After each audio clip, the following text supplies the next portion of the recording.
question, c'est faut-il adapter notre culture du travail je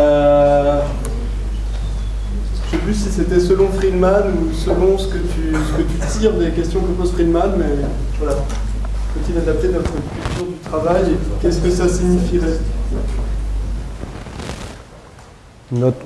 C'est compliqué. Vous avez le droit de reformuler les... Adapter à quoi? Oui, c'est... Adapter à quoi? Est-ce qu'il faut avoir une vision conservatrice du travail, de conserver cette vision-là telle qu'on la connaît depuis avant l'artisanat, ou l'industriel, ou même avant, quel est, on va dire, l'avion qu'on a du travail idéalement selon Friedman, selon son titre, et comment l'adapter par aux techniques, ou est-ce qu'il faut uniquement adapter les techniques à cette vision du travail? Et donc là, j'en profite pour poser la deuxième question parce que elle est liée. C'était de savoir s'il n'y avait pas dans cette définition de l'homme par le travail, l'homme se fait homme, être de culture en se libérant de la nécessité par le travail. Est-ce qu'il n'y avait pas un préjugé anthropologique qu'on pouvait qu'il faudrait peut-être remettre en question? C'est des questions extrêmement compliquées, mais je vais dans le sens pour y répondre. Je te dirais plutôt la deuxième hypothèse. Évidemment, il faut plutôt adapter le travail, les techniques à notre idée du travail plutôt que l'inverse. L'inverse, pour dire vite, c'est Taylor. Voilà, Taylor a adapté le travail à la technique et il a donc pensé le travail sous forme de rendement, optimisation, donc avec vocabulaire technique. Évidemment, la deuxième. Après, pour Friedman, c'est compliqué parce que ce qu'il appelle sa vraie vision, c'est que le travail est une nécessité. Donc, il a un vrai truc à nécessité. Il se veut réaliste, c'est-à-dire contrairement aux autres critiques romantiques du progrès, il dit voilà, la civilisation technicienne. Certes, on peut la critiquer, mais contrairement à Ellul, il ne s'agit pas d'en sortir puisqu'on n'en sortira pas. Donc il s'agit de la dominer, de ne pas être aliéné, etc.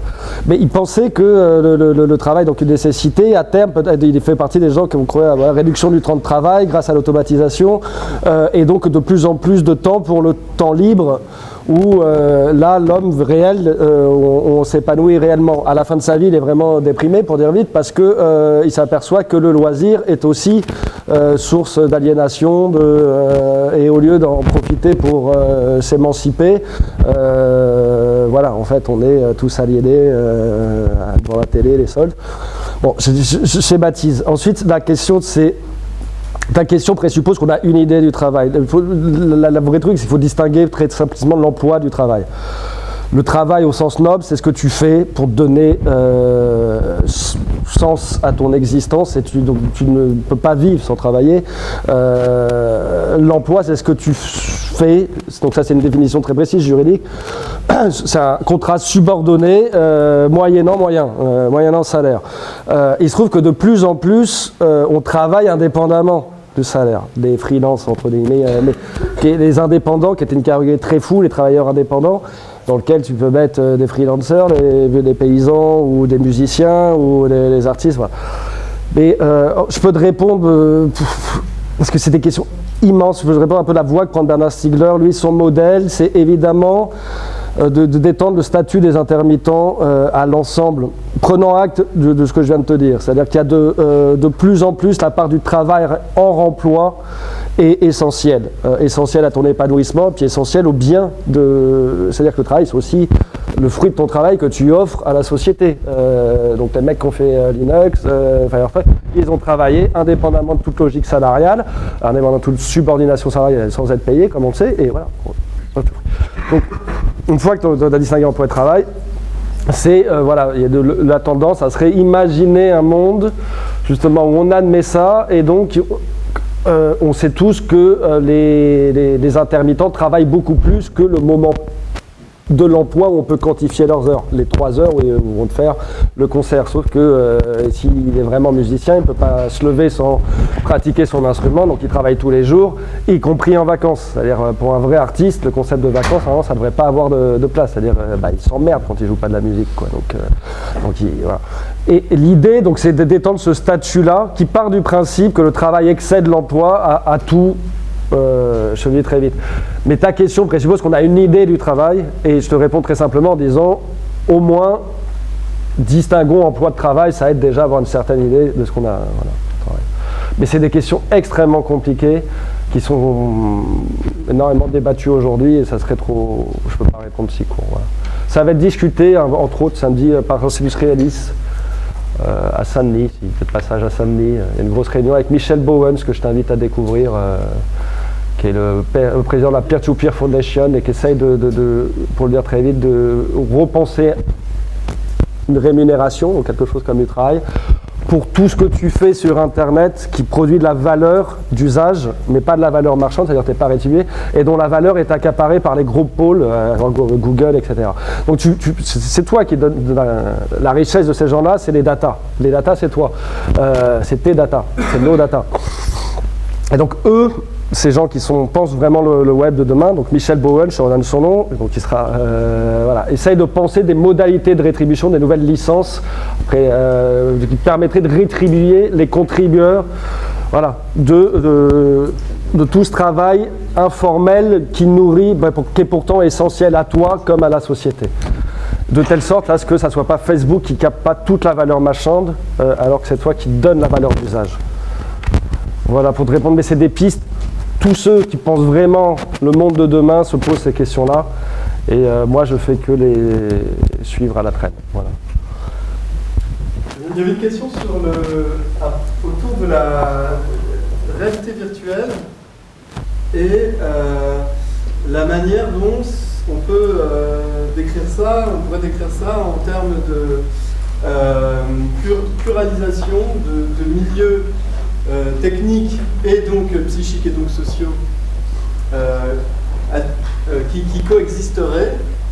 Et la question était s'il y a une pluralisation des milieux techno-psychosociaux, comment penser leur coexistence, puisque il y a bien des effets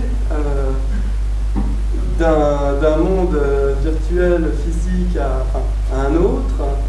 Est-ce que ça n'oblige pas à reconfigurer la manière dont Friedman pense le milieu technique? C'était ça en gros, en gros plus simplement. Sacha, ton but est de simplifier. Voilà, c'est un peu ce qu'il a dit. En fait, la réalité virtuelle nous permet à nous, être utilisateurs, d'être plongés dans un autre milieu. Ce milieu a un effet sur nous. Mais nous, en fait, du coup, notre psychique est dans le milieu virtuel, notre corps est dans notre milieu, on va dire, réel. Donc, est-ce que notre être est en coexistence entre deux milieux, ou est-ce que c'est du coup, c'est un prolongement pour le coup de notre milieu? C'est la question un peu... Mais tu poses la question du réel et du virtuel. Ce que tu appelles le milieu virtuel, c'est le milieu technique. Oui, mais notre esprit, en fait, notre esprit est trompé dans ce milieu-là, en croyant que c'est un vrai milieu. Mais c'est un vrai milieu. En gros, l'opposition du réel et du virtuel, moi je te répondrai, il n'y a pas d'opposition du réel et du virtuel. Le virtuel n'est pas moins réel et tout autant un milieu que ce que tu appelles réel, sauf que là c'est un autre type de technique. C'est pas, t'as deux milieux. Moi j'aime pas trop l'appellation virtuelle. T'as deux milieux techniques différents. T'as un milieu, voilà, la lumière qui me permet de te voir, elle est artificielle, et il n'y a rien qui est naturel, encore l'air qu'on respire et encore. Mais donc il y a différents milieux techniques, et le milieu virtuel, il est tout aussi déterminant, pas que sur ton esprit, que sur ton corps, que sur les autres milieux techniques. C'est... Peut-être pour aller dans le sens, moi je ne sais pas du tout pour changer ta réponse, mais si elle n'est pas convaincue, il y a, je pense à Mathieu Tricot qui était venu l'année dernière dans le séminaire nous parler un peu de ça. Il avait fait référence au bouquin de c'est Pierre Casounogues, je crois, sur le zombie. Et en fait il parle du zombie par rapport à la réalité virtuelle, les quasi-réalités virtuelles, etc. Qu'on serait comme un peu des zombies avec ce que vous dites, quoi, qu'on serait un peu séparés, avec insérés dans un milieu quelque part, avec dans un autre. Peut-être ça peut faire une référence si jamais la réponse. Après, si je te réponds en termes friedmaniens, je te dirais que la civilisation technicienne a inventé des jeux vidéo et un milieu virtuel pour te faire oublier pendant tes temps de loisirs et de consommation la dureté de ton milieu technique, enfin ton travail, etc. Donc en termes friedmaniens, c'est le pendant. C'est que le milieu virtuel, c'est ce qui te permet d'oublier. Donc voilà, tu passes d'une aliénation à une autre. Mais bon, non, je ne suis pas sûr d'avoir compris la question. Parce que c'est le biais virtuel qui me gêne. Bon.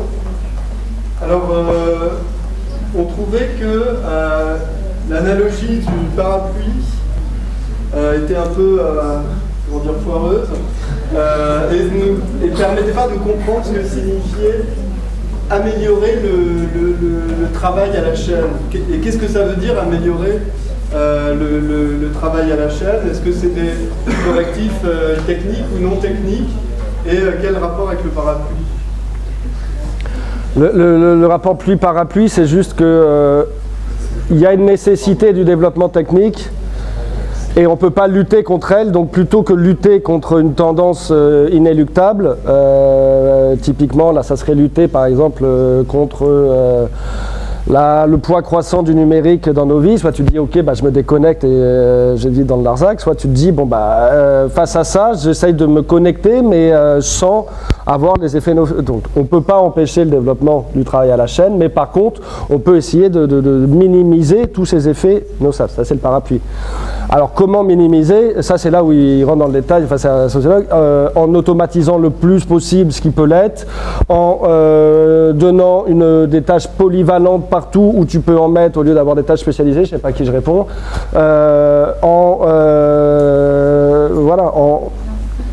de plus, voilà, c'est-à-dire qu'il y a 1000 manières d'humaniser le travail à la chaîne, en donnant plus de responsabilité à l'ouvrier, c'est-à-dire dans la conception même de la chaîne et dans son contrôle général, et en permettant le plus possible les activités de telle sorte à ce que tu ne termines pas comme Chaplin dans les temps modernes, etc., etc. Mais ça, c'est des domaines sur lesquels j'ai un peu lu. Mais il y a évidemment mille choses entre eux.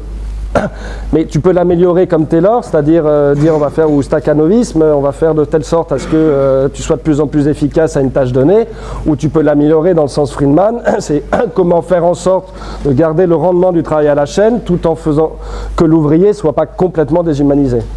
Et lui, c'est la voie qu'il a prise. Simone Veil donne une autre réponse, parce que pour elle, je dis Simone Veil donne une autre réponse, parce que pour elle, le grand défaut du Taylorisme, c'est de reposer sur une conception totalement pauvre de la technique. Donc au contraire, c'est en revalorisant, notamment à travers la fonction du régulateur, qui n'est pas simplement sur le presse-bouton, s'il a une vraie fonction technique, c'est en revalorisant ce type de figure technique qu'on arrivera justement, c'est pas encore l'emploi, à réhumaniser le travail. Enfin, mais on peut trouver ça chez Friedman aussi, enfin à la fin. À la fin, Taylor, c'est très pauvre sur le plan technique, sur la compréhension de la technique de son statut. Il faut aussi rappeler que Friedman est un promoteur, sinon un des acteurs de l'ergonomie en France, l'ergonomie dans les situations de travail. Oui. En France. Ouais. Parce c'est essentiellement quand il est revenu des États-Unis qui. Il y avait une réaction, une question, peut-être une perplexité intéressante sur la question est-ce que la culture technique à l'ère du numérique, ça passe par savoir coder. Est-ce que, premièrement, est-ce que c'est pas une définition dogmatique de la culture technique? Est-ce qu'elle ne porte pas en germe des risques, des effets d'exclusion, puisqu'il y en a peut-être qui sauront coder, d'autres non. Il y a peut-être différentes manières aussi de coder.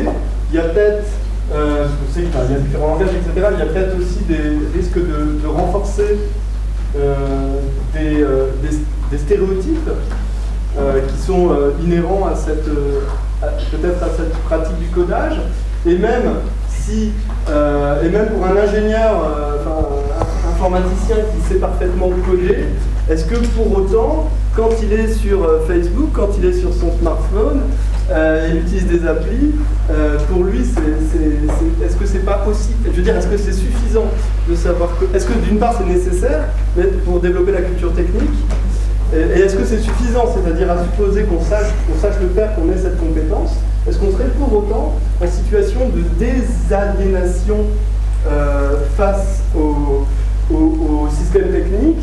Et de plus, quelqu'un a rappelé que même quand on rentre dans les algorithmes, on ne va jamais, jusqu'au langage machine, et qu'il y a toujours dans cette ouverture d'une certaine couche de la boîte noire, disons, il y a toujours des éléments qui sont aussi en boîte noire et dont le programmateur accepte que ça a été fait par d'autres et qu'il ne sait pas trop comment ça fonctionne. Voilà, donc il y avait des réactions à la fois sur le caractère éventuellement inefficace d'une telle proposition et sur son caractère potentiellement socialement injuste ou contestable au niveau de ses effets d'exclusion. Alors moi, oui, je suis d'accord avec toute la question, puis toutes ces nuances.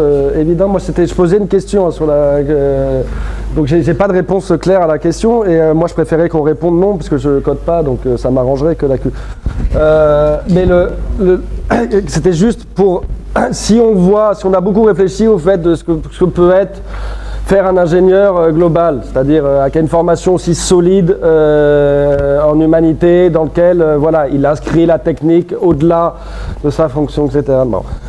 On a peu réfléchi à l'inverse, et je prends juste cet exemple, donc dans l'autre sens, c'est qu'on n'a même pas, à l'échelle nationale, mais comme à l'échelle individuelle pour beaucoup, tranché la question de savoir est-ce que la culture technique dans le monde numérique et le nôtre suppose ou non, donc voilà, on n'a pas tranché. Ensuite la question c'est, est-ce que ça changerait vraiment, est-ce que les informaticiens, ils sont tout aussi aliénés par Facebook, Google, etc. Alors, il y a comme chez Freedom, ça je déteste, mais il y a des hommes d'exception, comme c'est pas valable de tout le monde. Je veux dire, tu me feras pas croire qu'Aaron Swartz, même s'il est évidemment et qu'il ne connaît pas tous les 6 couches de programmation, évidemment que personne ne peut les connaître, personne sur Terre n'est à mesure de comprendre la totalité d'un ordinateur. Donc ça c'est nouveau, ça c'est personne. Un homme seul pouvait comprendre une voiture, son fonctionnement entier, un frigo, son fonctionnement entier, et le système technique, elle dessert. Personne sur Terre, mais même pas un groupe de recherche, n'est capable de comprendre tout ce que c'est qu'un ordinateur. Toutes les couches, du hardware au software, en passant par les différentes couches de logiciels, personne. Donc une culture technique complète qui nous permettrait de percevoir la réalité technique dans tout son déploiement d'un ordi, on laisse tomber, mais la question pour aller, est-ce que Aaron Swartz, il ne s'agit pas de dire, je prends Aaron Swartz c'est le père du Creative Commons, c'est le petit génie de l'informatique, père du Creative Commons avec Laurence Lessig, qui s'est suicidé à 22 ans, si vous ne savez pas qui c'est, allez voir, ça s'écrit AARONSCHWARTZ.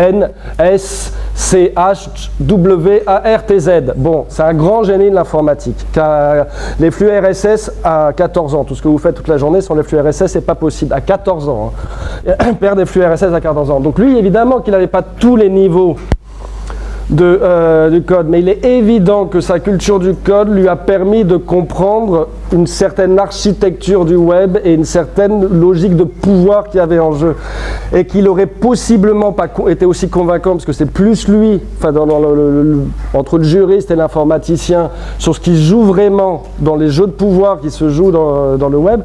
Il est évident c'est pas moi qui aurait pu l'avoir, voilà, c'est que là en l'occurrence la culture du code lui a permis d'avoir une culture technique générale qui dépasse la culture de code et qui lui permet d'avoir une vision globale sur ce nouvel outil et sur tout ce qui change.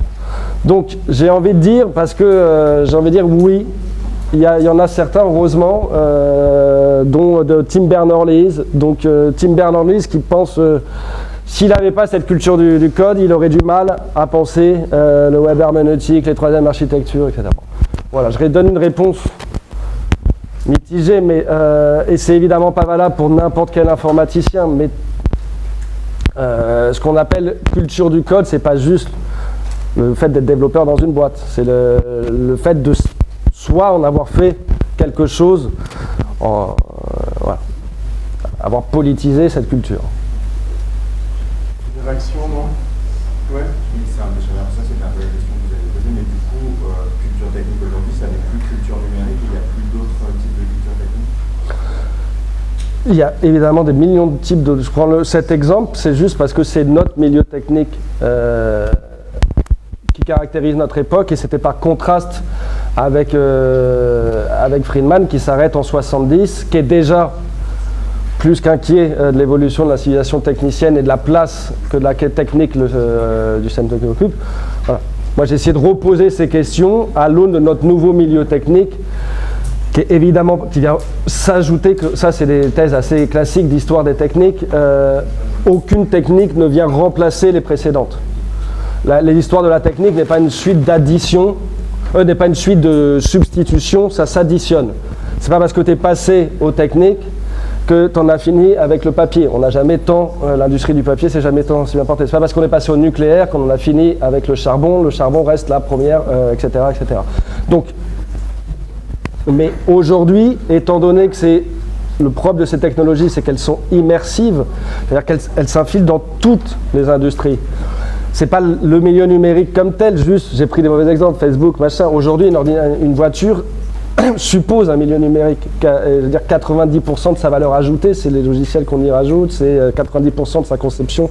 Voilà. Donc c'est vraiment typiquement le milieu, non seulement le langage commun aux hommes et aux machines, mais surtout le langage commun aux machines entre elles, c'est-à-dire qui permet, voilà, qui est vraiment ubiquitaire par excellence et qui accompagne le mieux l'idée du milieu technique au sens de substitution au milieu naturel. C'est-à-dire on va bientôt vivre dans Google Earth. Tu vois, ça va vraiment le... Alors justement, tu avais évoqué la question posée de Friedman, est-ce que le milieu technique a substitué le milieu naturel? Et tu as dit, il y a quelque chose qui manque dans la manière dont il pose la question, et donc tu l'as pas dit, qu'est-ce qui manque? Il manque la perspective écologique qui pourtant est naissante à l'époque et qui est déjà née aux États-Unis. À mon sens, moi je ne suis pas d'accord sur sa thèse historique, c'est-à-dire que si je devais dater, je ne suis même pas sûr d'être d'accord avec ce que je vais dire, mais si je devais dater la naissance du milieu technique, lui il a une lecture assez classique et pas précise en plus, avec les moteurs thermiques de la révolution industrielle.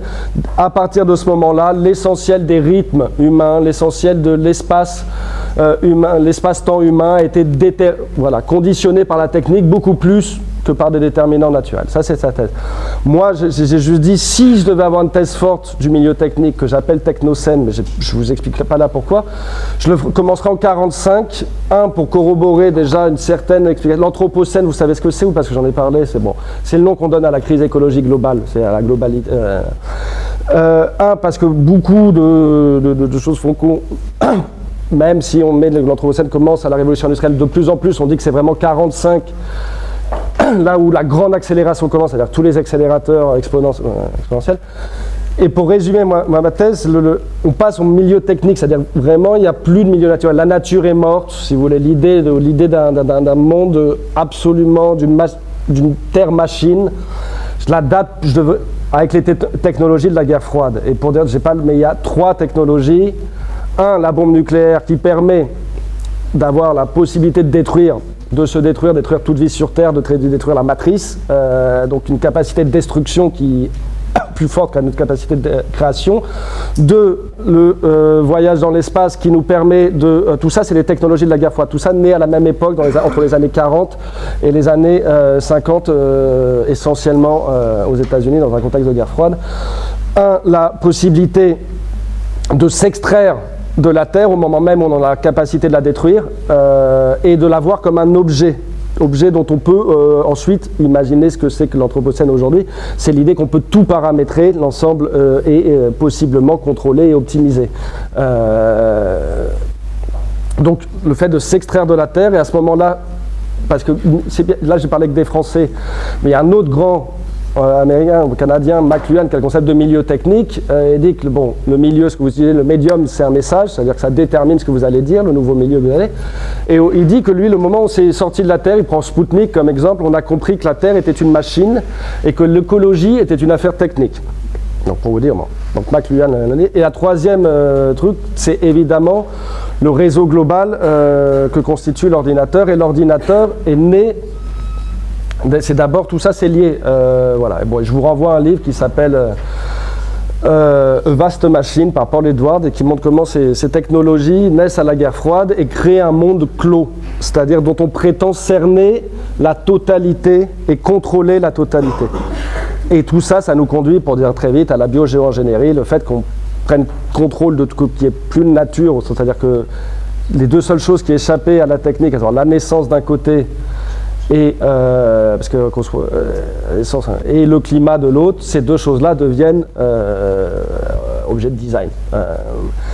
Donc voilà, moi si je dois dater la naissance du milieu technique, ou si vous voulez la mort de la nature, pour dire très schématiquement tout ça, un peu trop gros si ça demanderait, je dirais 45 et les trois technologies que je viens de... Ça c'est le milieu technique, comme, voilà, on va vivre dans un milieu qui est de part en part déterminé par des machines. On a encore 10 minutes ouais. On a déjà 35 minutes de retard. Ouais. Il y avait une question sur... donc quand tu as distingué l'homme de la culture technique freemanien, qui est un ingénieur auquel on ajoute une couche de culture humaniste pour qui il tempère par une sorte de sagesse ses pulsions technicistes, je traduis comme ça, et l'homme de la culture technique simondonienne qui ouvre l'humanisme, la philosophie, l'anthropologie, à la technologie. Et il avait été remarqué que c'était la question que Simondon, à la fin du mode d'existence des objets techniques, donne quand même ce rôle à la philosophie d'être celle qui va prendre en charge l'intégration de la technique dans la culture. Donc est-ce qu'il n'est pas lui aussi disons en proie à un vieux modèle humaniste, le même qu'on pourrait reprocher à Friedman? J'ai reformulé la question de manière très personnelle. Mais apparemment, C'était pas ça? C'était pas forcément ça, c'était plus sur le fait justement sur le fait que Simondon distingue, pour remettre la philosophie en jeu, il distingue théorie et pratique. Et il sort un peu de la, sans sortir vraiment, il sort un peu de la distinction technique idéologie, où ça pourrait être médiasphère et biosphère, et il part sur une distinction technique, théorie et pratique. Et j'ai l'impression que c'est cette distinction-là que fait pas Friedman. Si, il a évolué, Friedman. Parce qu'au début, un de ses propos a été de valoriser la culture technique. À un moment, on est quand même dans un contexte, au moment où il commence, où dire en gros, l'élite, c'est les humanités, et les ingénieurs, on n'est pas... Bon, ça c'est un vieux truc, mais on est encore dans les classes techniques n'étaient pas valorisées encore comme les... Bon, aujourd'hui, il y a le même problème. Donc il fait partie de ceux qui a beaucoup prêché pour l'intelligence de la main, l'intelligence du dessin. De Forge s'est beaucoup inspiré Friedman. C'est-à-dire que derrière la pratique, il y a toute une intelligence à développer, justement, l'intelligence manuelle. Il n'a jamais dit, oui, ok, il y a des praticiens d'un côté, il faut leur bourrer le crâne avec de la théorie parce qu'il manque de théorie. Enfin, je comprends comme ça. Il y a Simondon et Friedman ont tous les deux fait le geste de s'intéresser aux techniques, et tous les deux étaient convaincus qu'il y avait de l'intelligence dans la pratique des techniques.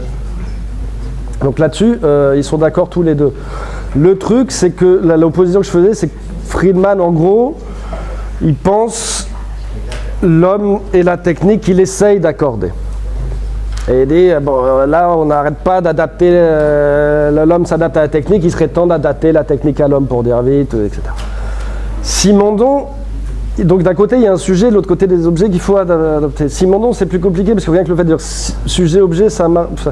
Il n'y a pas le centre.